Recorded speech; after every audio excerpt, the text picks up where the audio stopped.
Good morning friends, welcome back to our channel नन Bhabhi study vlog. I hope आप सभी अच्छे होंगे और अपने एग्ज़ाम की प्रिपरेशन में अच्छे से लगे होंगे। और एक पॉजिटिविटी, वो कहते हैं ना, एक होप कि हाँ मेरा होगा, वो उसके साथ आप आगे बढ़ रहे होंगे। क्योंकि अगर आप, मेरा ऐसा मानना है कि अगर आप पर डे जब सुबह उठते हैं और ख़ुद से ये कहते हैं, या फिर आप किसी भी एग्ज़ाम की प्रिपरेशन करें, टीचिंग एग्ज़ाम हो या फिर आर ओ हो, कोई भी एग्ज़ाम हो, आप सुबह उठ के खुद से ये बोलिए कि yes I can do, yes I can do, 4 to 5 times बोलिए, तो इसका एक पॉजिटिव इफ़ेक्ट हमारी लाइफ में देखा जाता है। अगर आपने कभी ना किया हो तो प्लीज़ ज़रूर करिए और ज़रूर से ज़रूर बताइए कि आपको कैसा चेंज देखने को मिलता है। आप देख रहे हैं आज सुबह हमारी हुई थी, जैसे कि डेली 7 बजे 6:30 बजे तक हो जाती है, सुबह पार्क जाना, फिर वहाँ से वापस आना, और सब कुछ काम ख़त्म करके हम अपने पढ़ाई के लिए 9 बजे बैठ गए थे। और आप देख रहे होंगे आज हम लोग का बैकग्राउंड थोड़ा अलग है, और दीदी नीचे थोड़ा पढ़ रही थी, वो ऊपर नहीं आई थी। आपको आगे देखने को मिलेंगी, उन्होंने आगे मुझे ज्वाइन किया था। और आज का फ़र्स्ट स्लॉट हमारा 9:06 से शुरू होता है, और फिर फर्स्ट स्लॉट में मैं हमेशा की तरह स्पेक्ट्रम रिवीजन कर रही थी, क्योंकि स्पेक्ट्रम काफ़ी लेंदी है। और कहा जाता है कि मॉडर्न हिस्ट्री, किसी भी कंपटीशन एग्ज़ाम में आजकल मॉडर्न हिस्ट्री का वेटेज बहुत ही ज़्यादा है in comparison to ancient and medieval. तो अगर आप मॉडर्न के लिए स्पेक्ट्रम पढ़ते हैं तो आपको किसी दूसरी बुक के पास जब भागने की ज़रूरत नहीं है, वो अपने आप में ही इनफ है। तो अगर आप उसकी प्रिपरेशन किसी भी एग्ज़ाम की प्रिपरेशन कर रहे हो और उसमें हिस्ट्री सब्जेक्ट है, तो पक्का आप इसको पढ़िए और इसके जो MCQs आते हैं उसको भी सॉल्व करने की कोशिश करिए।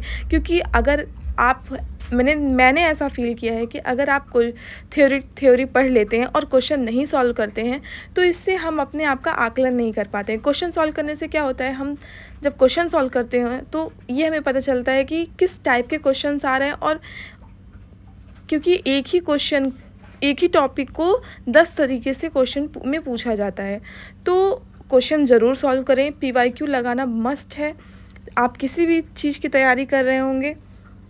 तो आज सैटरडे था और आपको आज हम लोग का सैटरडे नाइट स्टडी चैलेंज भी लिया था, जो कि हम लोग हर सैटरडे और फ्राइडे भी सोचते हैं, पर कभी इस बार फ्राइडे नहीं हो पाया था, तो आज हमारा सैटरडे नाइट चैलेंज था।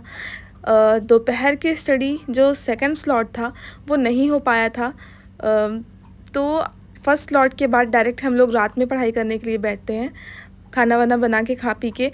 सोचा था 8:30 या तक बैठ जाएंगे लेटेस्ट, पर नहीं बैठ पाए किसी कारण से, और 10 बजे आई थिंक हम लोग अपने सैटरडे नाइट चैलेंज के लिए बैठते हैं, जो कि 2 बजे तक चलता है। उससे आगे नहीं हो पाया क्योंकि नींद काफ़ी आ रही थी, तो ये हुआ कि सो जाते हैं, नहीं तो नींद में पढ़ते पढ़ते कुछ भी याद नहीं होता। और सिर्फ पढ़ाई उतनी ही करनी चाहिए, दिखावे में बिल्कुल मत पढ़िए। आपको जब तक आप एकदम एनर्जेटिक फील कर रहे हैं तब तक अपनी बुक के साथ रहिए। अदरवाइज़ जब आपको लगे कि बोर हो रहा है या आपको नींद आ रही है, आप अपनी बुक को बंद करिए। क्योंकि ऐसा नहीं है कि आप बुक के सामने बैठे रहेंगे तो वो चीज़ आपके दिमाग में घुसती रहेगी। अगर आपको थोड़ा सा भी ब्रेक चाहिए तो ज़रूर नैप ले लीजिए, या फिर कोई सॉन्ग सुन लीजिए। जो चीज़ आपको करके खुशी मिले वो करिए, या फिर अपने मन पसंदीदा इंसान से बात कर लीजिए। तो अपने स्टडी को ब्रेक कर के पढ़ें। आपने देखा होगा, सुना भी होगा कई जगह कि all successful people have one thing in common, that is discipline. जी हाँ, हम स्कूल में जाते हैं, जब हम छोटे रहते हैं तब भी पता नहीं आप लोगों ने सुना है कि नहीं, पर मेरे स्कूल में ये था कि बेटा डिसिप्लिन में रहो। एक अंकल ने पूछा मुझसे कि ये आपकी बेटी, मेरे पापा से पूछा था कि आपकी बेटी इस स्कूल में क्यों पढ़ती है, उस स्कूल में क्यों नहीं, क्योंकि 2 स्कूल थे, वो टॉप थे हम लोग के एरिया में। तो पापा ने बोला कि उस स्कूल में डिसिप्लिन नहीं है, और जिस स्कूल में मेरी बेटी पढ़ती है उस स्कूल में डिसिप्लिन है। तो डिसिप्लिन देखा जाए, पेरेंट्स जो है ज़्यादा उसको सर्वोपरि रखते हैं कि मेरा बच्चा डिसिप्लिन में रहेगा तो एक अच्छी सीख सीखेगा और अपने लाइफ में उसको आगे मतलब उसके थ्रू अपनी लाइफ में आगे बढ़ पाएगा। और अगर बच्चे का डिसिप्लिन ठीक नहीं रहेगा तो जब उस स्टार्टिंग से ही वो बिगड़ जाएगा तो आगे वो कुछ नहीं कर पाएगा। तो डिसिप्लिन हमारी लाइफ में बहुत ही ज़्यादा ज़रूरी है। देखा जाए तो डिसिप्लिन खाने में भी बहुत ज़्यादा ज़रूरी है। हमें हेल्दी खाना खाना चाहिए। अगर हम जंक फूड पे जाएंगे तो जंक फूड खा खा के हमारी हेल्थ इतनी ख़राब हो जाएगी एक दिन कि जो भी अपना हमारा सपना है या फिर हम कुछ भी नहीं कर पाएंगे। सपना तो दूर का दूर है, हमें इतने हेल्थ इश्यूज़ हो जाएंगे कि हम अच्छे से स्टैंड नहीं कर पाएंगे, अच्छे से बैठ नहीं पाएंगे। तो हमें हेल्दी फूड खाना बहुत ही ज़्यादा ज़रूरी है। सो इसे कहते हैं डिसिप्लिन टू ईट। और दूसरी चीज़ है डिसिप्लिन टू वर्कआउट। जी हाँ, हमें अपने स्वास्थ्य का ध्यान रखने के लिए डेली एक्सरसाइज, योगा, मेडिटेशन ये सब करना बहुत ही ज़्यादा ज़रूरी है। जिनसे नहीं हो पाता है वो पढ़ाई में अपना आधा घंटा ज़रूर कम कर दें, लेकिन मेडिटेशन, योगा और एक्सरसाइज ज़रूर करें। आप ज़रूरी नहीं है कि 1 घंटा पूरा टहलें और योगा करें। जितना भी कम से कम टाइम है, जो जो चीज़ें ज़रूरी हैं आपको पता ही होगा, वो चीज़ें करें, पर डेली करें। और सुबह उठने की आदत, आपने पूर्वजों से सुना होगा कि वो 3 से 4 बजे उठ जाते थे पहले के लोग। आजकल की लाइफ़स्टाइल बिल्कुल बदल गई है पहले से, तो आजकल बीमारियां भी बढ़ गई हैं। पहले के लोग जितनी जल्दी उठते थे बिना अलार्म के, वो अपने आप 3 से 4 बजे उठते थे और अपना सारा काम ख़त्म करके और एक अच्छी लाइफ़स्टाइल जीते थे। पर ऐसा नहीं है अब हमारा समाज एकदम अलग हो गया है। देखा जाए तो सब 9-9 10-10 बजे तक पढ़ते हैं, सोते हैं, देर रात तक जगते हैं। मैं ये नहीं कहती हूँ जो देर रात तक जग के पढ़ते हैं वो गलत है। हो सकता है आप नाइट पर्सन हो, पर आप कोशिश करके देखिए, अगर आप सुबह उठ के पढ़ते हैं तो वो ज़्यादा याद होता है। एक अलग ही माहौल होता है। अगर आपके पास सेपरेट रूम है, आप कहीं प्रिपरेशन कर रहे हैं तो ठीक है, आप पढ़िए, आपके बॉडी जैसा फील करे, कंफर्ट फील करे वैसे पढ़िए। पर मैं यही कहूँगी कि सुबह उठना बहुत ही अच्छा माना जाता है आपकी हेल्थ के लिए भी, तो सुबह उठने की ज़रूर कोशिश करें।